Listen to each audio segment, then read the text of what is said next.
Hey, welcome inside the Hera Press Box. We are on, do we know what episode we're on now? I do believe we are on episode 9. A 9. Man, I was hoping for double digits. No, not today. Okay, well, Thursday I'll get excited then.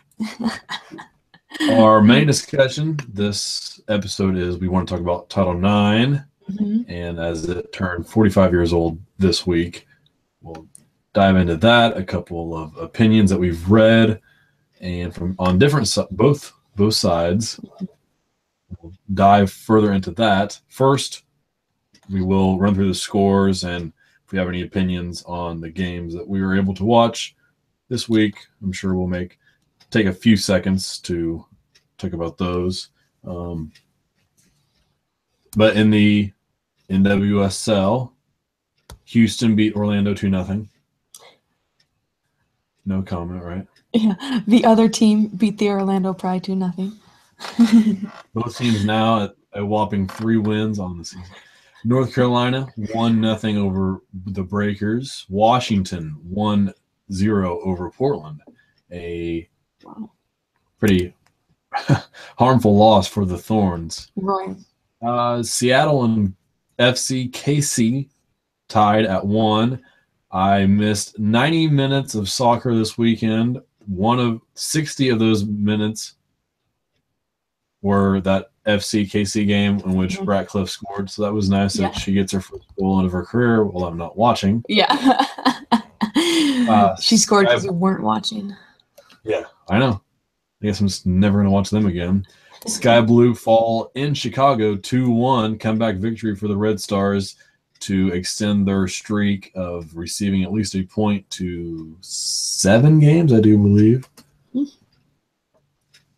Then in the WNBA, quickly Connecticut beats New York. Chicago over the Dream. The Lynx, a winner again over Washington this time.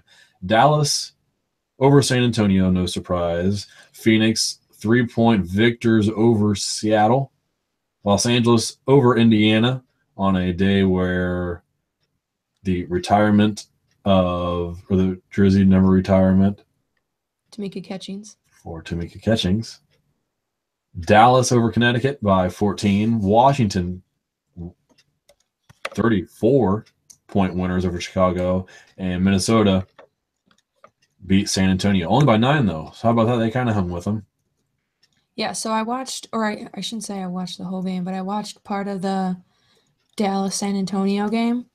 Yep. And it was a game up until like 3, maybe 4 or 5 minutes left.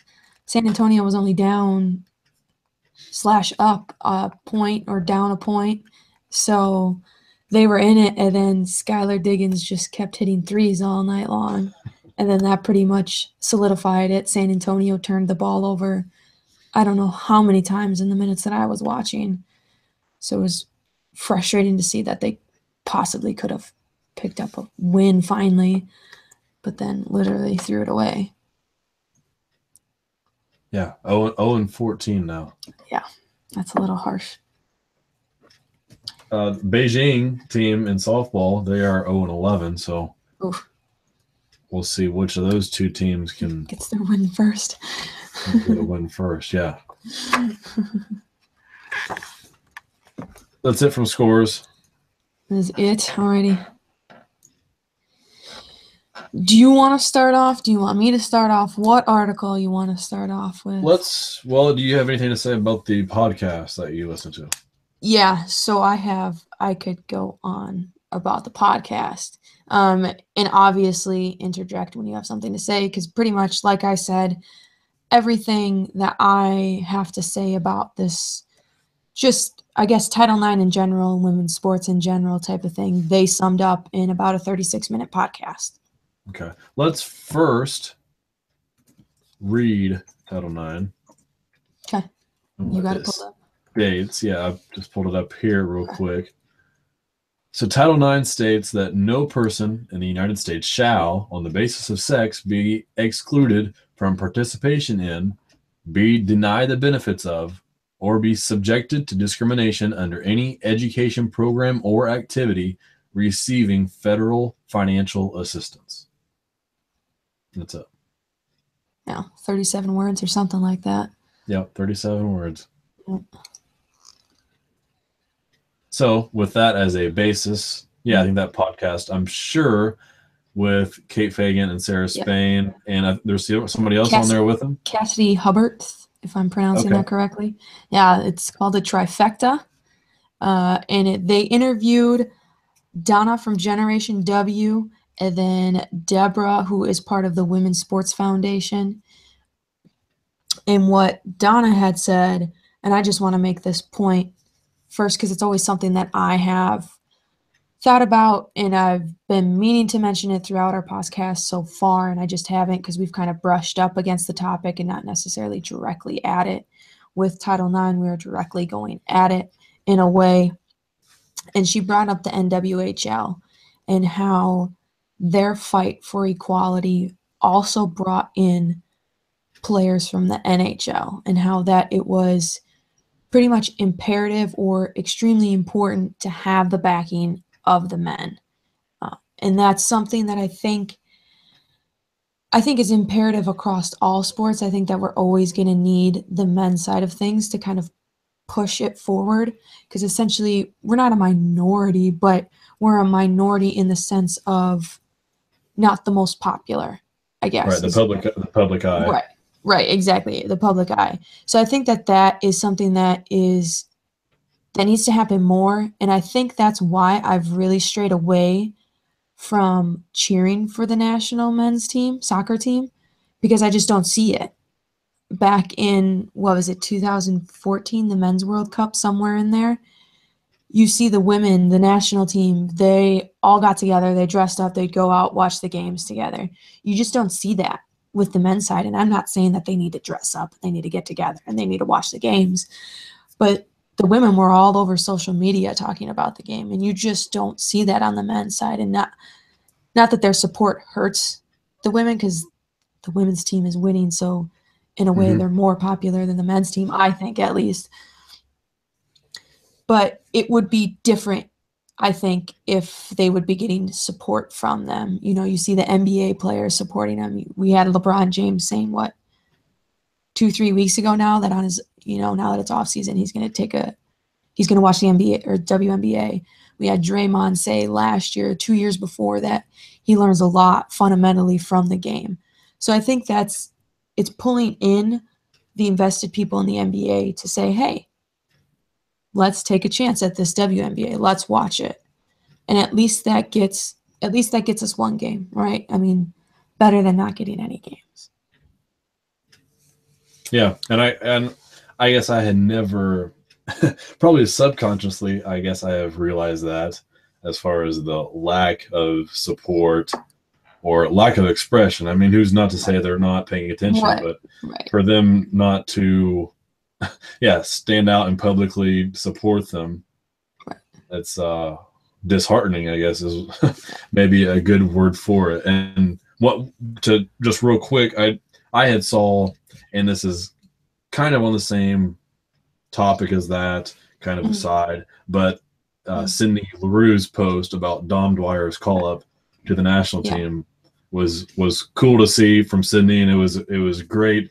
And the whole excerpt was kind of more towards their personal life, and it kind of just showed that the team that they were, and it feels like it'd be tough to find that coming from a male, whether or not they're in a relationship with a female athlete who's on the national team or not. Yeah, that's what I was going to add to that. It's like I've seen it from Dom, obviously, with Sydney being married to her and things like that, and there is expression. I'm not saying that there isn't, but there could be more. Essentially, it's more or less, let's do something more about it. I mean, what really turned me away from the U.S. men's national team was they decided to rip on a player at a time in her life that wasn't the best time in her life. Clearly, she had been making some mistakes, doing things in maybe a way that she really didn't want to. She didn't want to live life that way,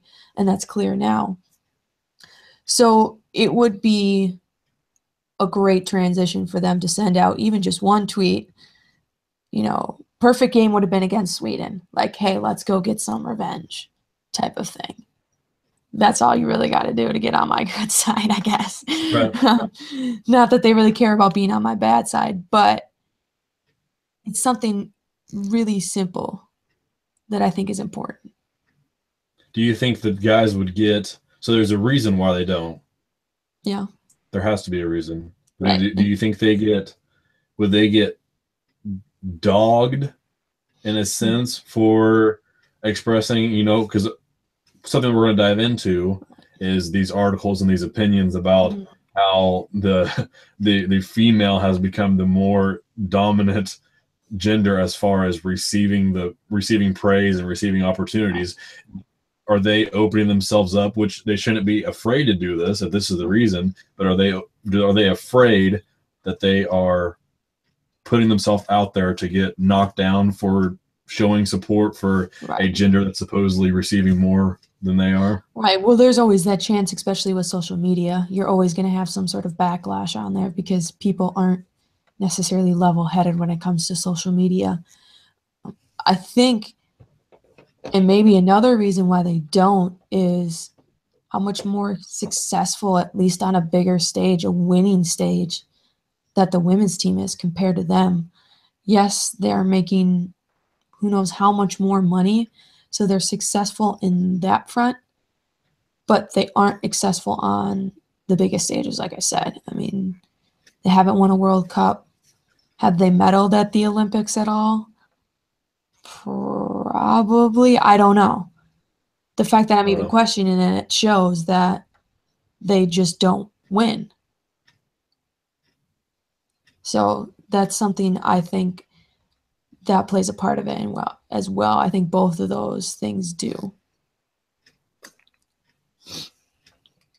And kind of going towards that male support, in the later part of the podcast of those three women, they had an excerpt in there from Nancy Lieberman, and it was back from 2002 for the Sydney Olympics.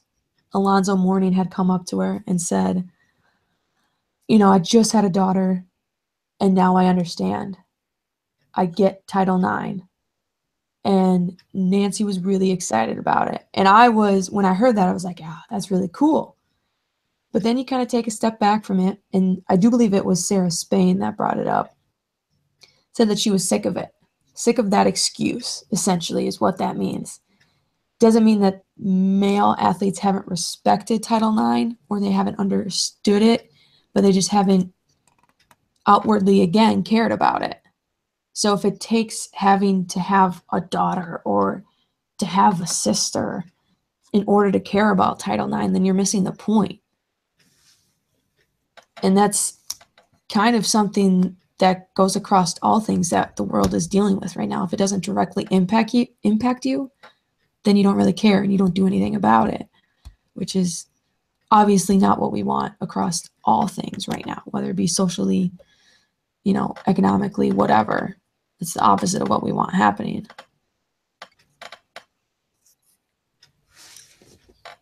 Yeah, that's well said. I don't have anything to add to that. I don't know if there's anything to add. I'm just looking over my notes and seeing if there's anything else that they talked about that really sparked my interest. They did bring up one thing, the story with Julie Foudy back in 99 when they really wanted to sell out, or I think it was in 99, to sell out the Giant Stadium. Mm-hmm. And they were on their way to the game and they were stuck in traffic. The Rose Bowl, right? Is that where they were playing? Yeah, sure. They said Giant Stadium on the podcast, so that's what I just went with. And what they didn't realize and what they had come to find out was that they were stuck in traffic because they had just sold out that stadium. So that was pretty cool. I think that's a feel-good story for Sunday night.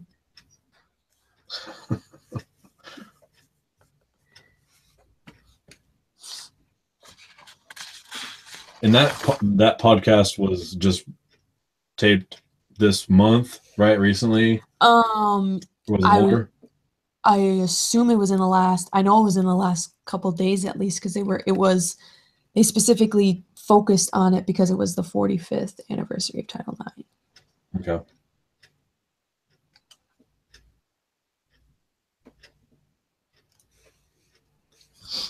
You had also sent me you sent me a link of the John McEnroe, right? Oh, yeah. So as far as the other side Yeah. of the stance, right. Is there anything you want to say about that? Or Um, summarize? the fact, so pretty much John McEnroe, he made completely two different statements. He said that Serena was the best in the world, but then said that she would be ranked 700th on the men's circuit.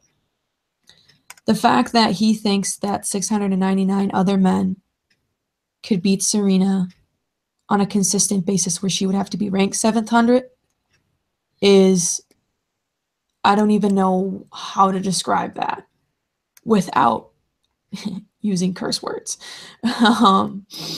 It's pretty much utter ridiculousness.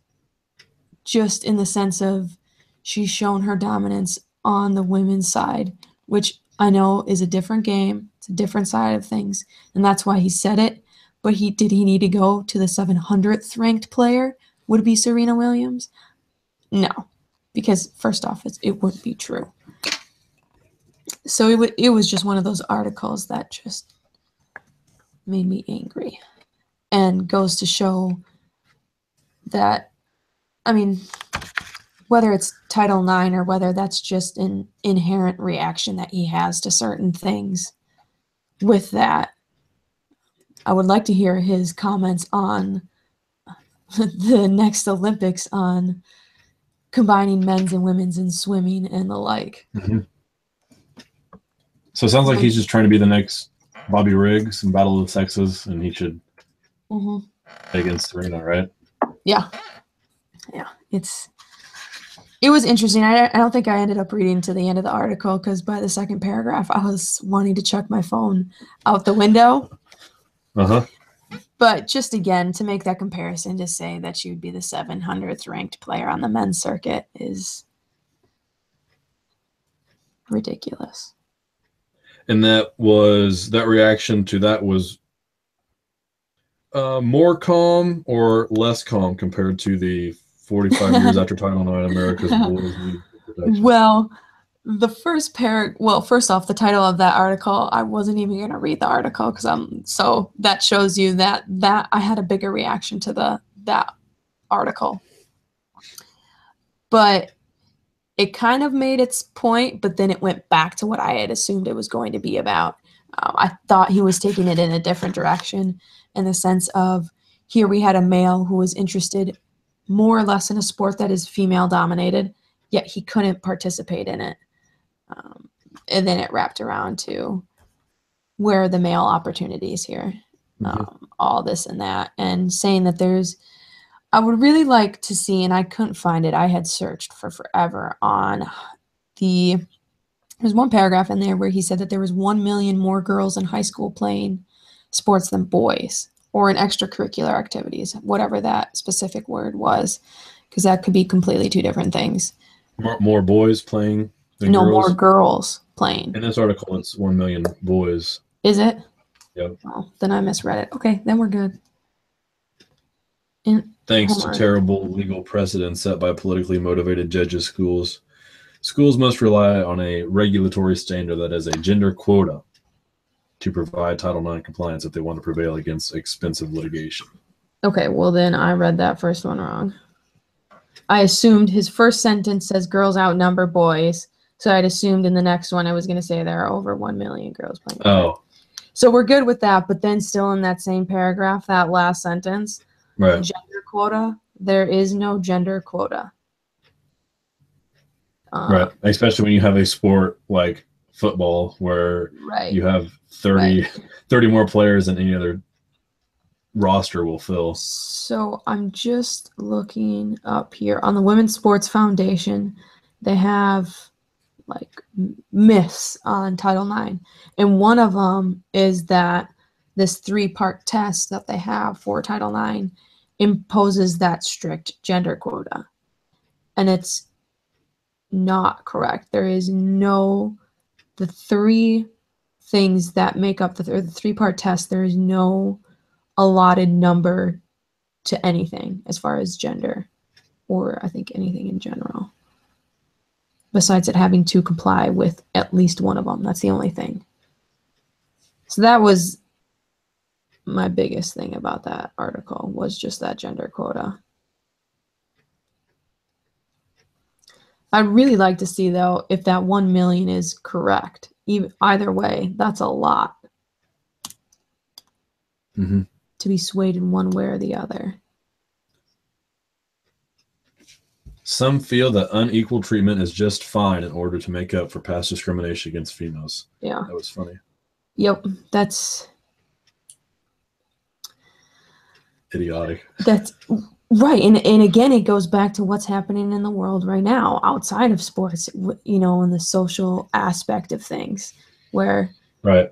Why don't we have a straight people month? Right. Or like a white celebration month. It's like, well, you're living it right now. That's why.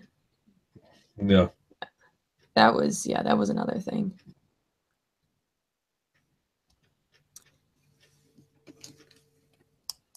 And he talks about this author, Eric Pearson. I guess we probably shouldn't say he doesn't deserve to have his name said, but if you want to look up that article, there's Eric Pearson.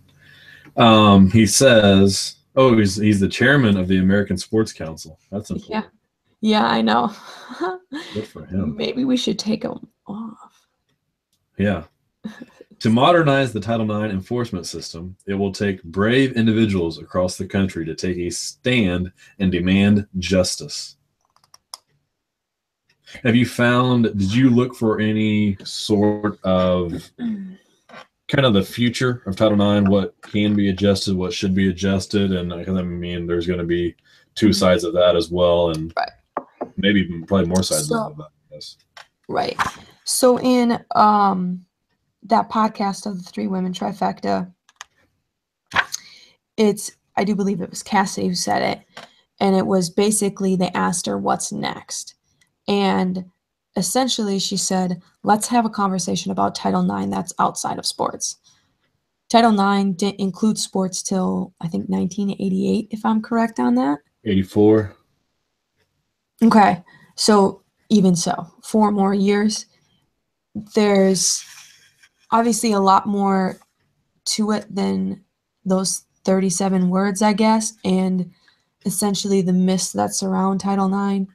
So she thought that having that conversation, educating people on what Title IX actually is and what it implies, is one of the main things that we need to do. And I'm just checking to see what else I have written down here. Go ahead. Along with that, that's in this article, and I think it was something that Kate Fagan had heard her talk about, as far as the not allowing school systems to sort of pressure girls into taking certain majors or certain classes like they supposedly used to, not force, but forcibly guide, girls into taking home ec classes or art classes instead of the science classes and the math classes. And this article points out, talking about that, well, he talks about the higher number of females that have graduated with degrees, of master's degrees, and which is so he's in this one paragraph, he is proving that Title IX has done exactly what it was written to do.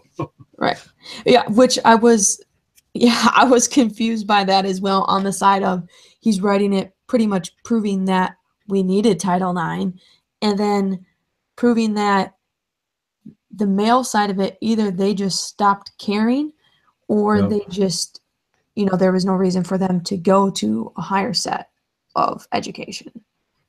So to say that males have been denied the opportunity, there's no way that, I mean, in what you said, I wish we could find numbers to back that up, but there is no way that is the case, that they have been denied opportunities in education.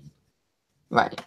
Well, and I don't know how much this plays into it. When I was looking up some statistics, again, I shared with you before we started here, I don't know how accurate they are, but the number of scholarships allotted to males in Division I is 407.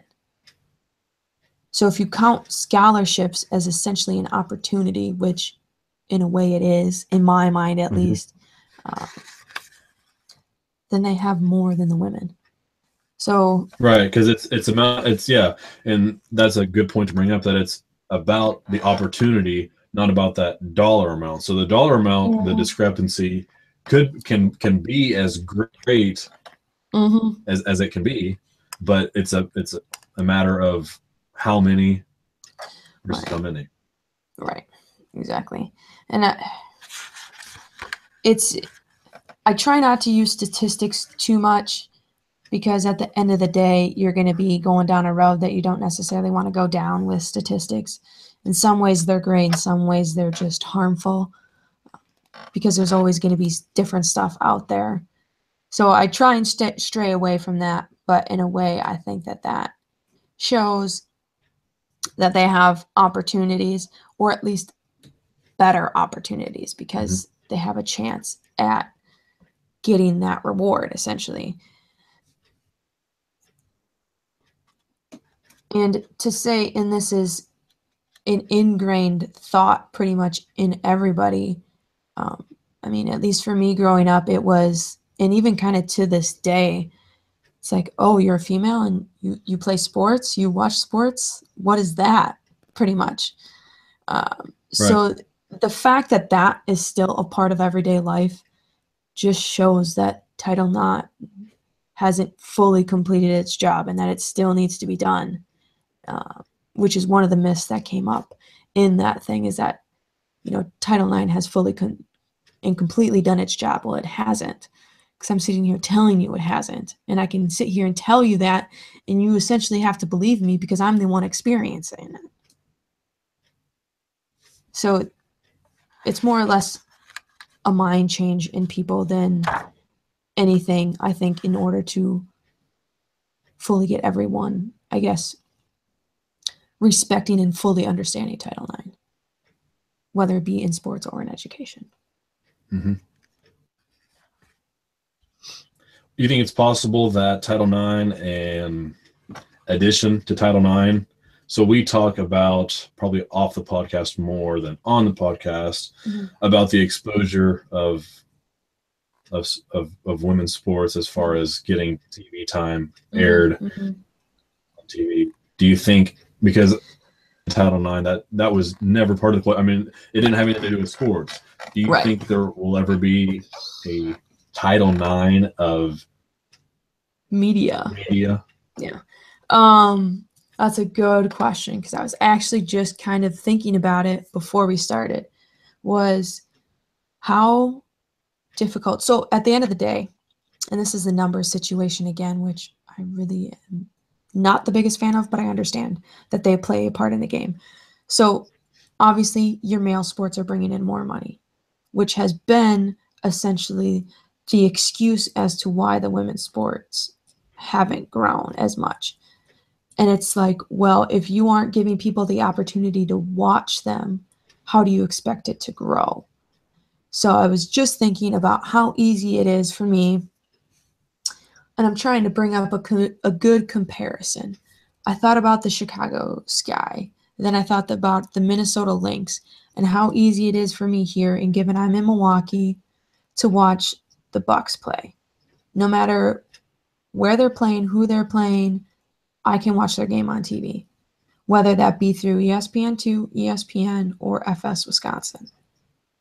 I don't get any Minnesota Lynx games unless it happens to be on ESPN or ESPN2, which is very rare. I don't get any Chicago Sky, given I think I'm more in the Minnesota area that we would get it, because we get more Minnesota Wild games than we do Blackhawks games, which really doesn't make sense because we're 2 hours away from Chicago. Anyways, so the only way for me to watch a WNBA game is to be on the rare chance that it's on ESPN network or on NBA TV, which I just happen to have most people most likely will not have that channel because that's kind of one of those extra, like how most people don't have NFL Network, so they can't watch Thursday Night Football type of thing. Or it's on WNBA League Pass or Twitter, and the rare chance that it's on Twitter. And some of their games are at 11 o'clock in the morning. How do you expect people at work to watch them? So, again, I think, well, it's going to be difficult to push it, I think, is because I think the way that TV stations, however you want to call it, view it is that it's taking on a risk. Because you're taking on the risk of the WNBA because you see what their viewers are on an ESPN2 or an ESPN. But it's not consistently on. I would like to see what would happen to viewership if it's consistently on. Because you can't really, one game every week or every 2 weeks isn't going to be enough in my mind. So we have an ESPN, we have an ESPN2, we have ESPN News. There used to be Classic. I don't think there was that might be gone now. There's an ESPNU. What are your chances, percentage-wise, of an ESPNW happening in the next, let's say, 5 years? I would hope it's a good chance. The fact that we don't have it by now is a little bit frustrating.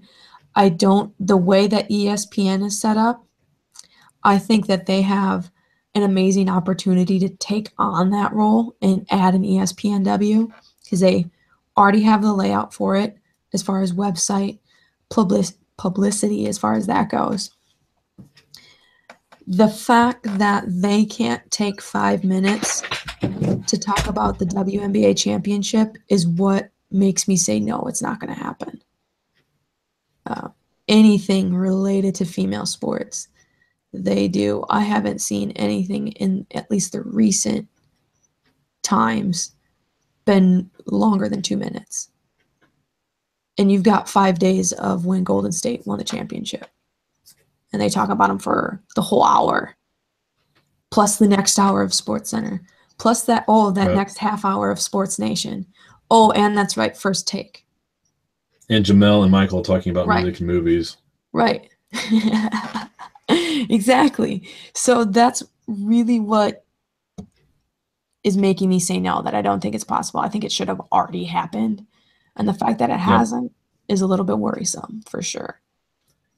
Right. So the NWSL, one of the main reasons, probably the biggest reason why they went with Lifetime is because it's a network that is dedicated and meant for the female viewer to watch. And that was the main reason. So visioning this ESPNW, FSW, give them a shot too. Right. Because that's a possibility to have a network that, I mean, you can have all female analysts, give them their opportunity. If they want to move on after that, great, because one, they're probably going to get paid more if they go someplace else. But as far as a sort of minor league system for analysts and broadcasters and reporters, that would be great to hire all females for those positions. Right. I mean, they're going to be interested in it. Right. You got to think there's there's journalism majors out there who would love that opportunity, just to get your face on a camera and talk about that and build up those sports. Yeah. My only worry with that, and you said it, was it essentially turning into a minor league system. I would rather have a dedicated male than a female who is just looking to get to the next rung, which is essentially in journalism, and I guess in any career, is what you're shooting for, is you're shooting for that next rung. I just wish that next rung wasn't the NBA or the NHL or the MLB type of thing. And I think you have to start somewhere. Would be the point I would make. And who's not to say that you wouldn't be able to get you'd probably be able to get a few big time names, maybe one for each sport. You can maybe get an Allie Wagner to come over and do your soccer coverage. You could hopefully talk Jessica Mendoza to come over and talk and be your fast pitch, analyst and reporter. Right. And you have a Holly Rowe already at ESPN who pretty much does anything and everything, and she does it well. Yep. So you definitely, I think, would be able to get her on board. You could have, I think Rebecca Lobo is still there, who pretty much already does. They have the people to already make a network that is full of dedicated females. Mm-hmm. Not saying that they couldn't do anything outside of that, but you already have the people in place to do that. So it's just a matter of actually doing it and giving it more than a year or two. Right. And not giving it a pass or a fail within those first 2 years, because the WNBA has been around for 24 years, 25 years, somewhere in there. Yep, 25, I think. Yeah. So they're still growing, and they're still trying to. Or 20. 20? Yeah, I thought it was younger than me. Yeah. So that, you got to give it some time. Right. You can't just say, oh, well, our first game got 1 viewer, let's move on from it. Well, that's not going to work. It's not going to happen. Yeah. I do. So I wanted to reread this. So my final paper for our my sports history class I took was centered around Title IX and whether or not its effects are still felt today, or if it has made as much progress as it should have since it was passed. So I do need to reread that. It's 2,100 words. Yeah. So that would take me some time, but I need to share this, don't I? Yeah, I'm pretty proud of this paper. Yeah, I know I wrote a paper on Title IX. I think it was my sophomore or junior year in college. I would have to access my old computer, which is very much of zero chance possibility on that to pull it back up. I don't remember, again, that's been some time since I've written that, so I don't really remember what I talked about. I do remember talking about mainly focusing on sports and not necessarily the educational side of it. Mm-hmm. Just because that's essentially what I was most interested in and how it impacted sports, even though it wasn't directly related to sports. We'll probably, I imagine, if we're here next year, we'll talk more about Title IX again as an anniversary and have some more thoughts and more articles to read, I'm sure. Yeah, and the fact that, I mean, we have come so far with Title IX, and a lot of people don't see that just because we have so far to go with Title IX. Mm-hmm. It's great to see that we've come this far, but this shouldn't be a stopping ground. We really haven't done anything. Right. We haven't really done anything probably in the last 5 to 10 years with Title IX. Yep. And any sort of, I guess, real significance. And that's mostly shown on the professional side, because that's what essentially people look to. That's kind of the end game with sports, is being professional. And we really haven't seen a lot of change in that. Depending on what you count as change, we haven't really seen anything. I agree. Anything else you want to add? End? No, I think that's it. I think I pretty much wanted to cover everything that I did. Okay. Yeah, same for me. I didn't have anything to add. I'm glad you had enough to say or to talk about, so that worked out well. And I guess that is it. We will post this on YouTube, and I've been slacking getting stuff edited, but it's going to happen again because I'm busy all this week. But they will be up. Our videos will be there. We will be back here on Thursday around 10 is our plan, and we'll have more to discuss then. Yes. Okay. Well, that's it from us. Thanks for stopping by the Hara Press Box.